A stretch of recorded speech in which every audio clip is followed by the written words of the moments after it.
নমস্কার, সবাইকে আমার ইউটিউব চ্যানেলে স্বাগত জানিয়ে আজকের ভিডিও শুরু করছি। শ্রীরামকৃষ্ণ পরমহংসদেবের ইতিকথা ও উল্লেখযোগ্য কয়েকটি বাণী। হুগলি জেলায় কামারপুকুর গ্রামে এক দরিদ্র পরিবারে 1836 খ্রিস্টাব্দে 18 ফেব্রুয়ারি শ্রীরামকৃষ্ণ পরমহংসদেব জন্মগ্রহণ করেছিলেন। তাঁর পিতা ছিলেন ক্ষুদিরাম চট্টোপাধ্যায় ও মাতা ছিলেন চন্দ্রমণি দেবী। রামকৃষ্ণ দেবের ডাকনাম ছিল গদাধর। গদাধরের পড়াশোনায় মন বসত না। তিনি গান করতে, অভিনয় করতে ভালোবাসতেন। মাটি দিয়ে প্রতিমা গড়তে পছন্দ করতেন। 9-10 বছর বয়সে খুব ভালো রামায়ণ ও মহাভারত পাঠ করতেন। 11 বছর বয়সে গদাধর একটা দিব্যজ্যোতি দেখে অজ্ঞান হয়ে গিয়েছিলেন।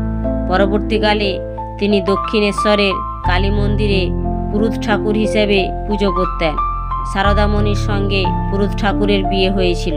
বিবাহের পর রামকৃষ্ণদেব দক্ষিণেশ্বরে ফিরে এসে পঞ্চবটী বনে কঠোর সাধনা করে সিদ্ধিলাভ করেছিলেন। পুজো করার সময় রামকৃষ্ণদেব ভাবের ঘরে থাকতেন। যখন সারদামণি দক্ষিণেশ্বরে রামকৃষ্ণদেবের কাছে এলেন, তখন নিজের স্ত্রীকে এই পুরুত ঠাকুর মাতৃজ্ঞানে পুজো করতেন।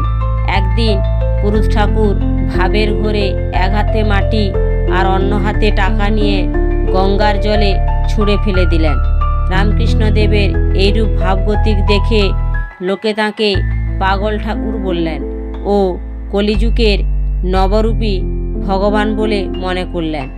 রামকৃষ্ণদেবের উল্লেখযোগ্য বাণী হল, যত মত তত পথ, ঈশ্বর এক ও অদ্বিতীয়, সব ধর্মই সত্য, জীবনই শিব, জীব সেবাই শিব সেবা, নরের মধ্যে নারায়ণ, মানুষের মধ্যে মাধব। এই ধরাধামে মহান সাধক রামকৃষ্ণ পরমহংসদেব দিয়ে গেছেন তাঁর উজ্জীবনী মন্ত্র, ভালোবাসো, জীবে প্রেম করো। তিনি আরও বলতেন, টাকা মাটি, মাটি টাকা, সব পথ দিয়েই ঈশ্বরকে পাওয়া যায়। যতদিন বাঁচি ততদিন শিখি।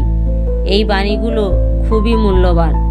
অবশেষে তিনি 1886 খ্রিস্টাব্দে 16 আগস্ট কাশীপুর উদ্যানবাটিতে 50 বছর বয়সে দেহত্যাগ করেন। এই মহান সাধক আমাদের কাছে চির অমর হয়ে রইলেন। সকলের কাছে তিনি পূজিত হয়ে রইলেন। জীবনের প্রতিটি অভিজ্ঞতা ঈশ্বরের শিক্ষা, তা গ্রহণ করো ধৈর্য সহকারে। শ্রীরামকৃষ্ণদেবের এই কথাটি মনকে খুব নাড়া দেয়। সবাই শ্রীরামকৃষ্ণদেবের কৃপায় ভালো থাকুন, সুস্থ থাকুন। আজ এখানেই শেষ করলাম। ভিডিওটি ভালো লাগলে আপনজনদের শেয়ার করে দিবেন।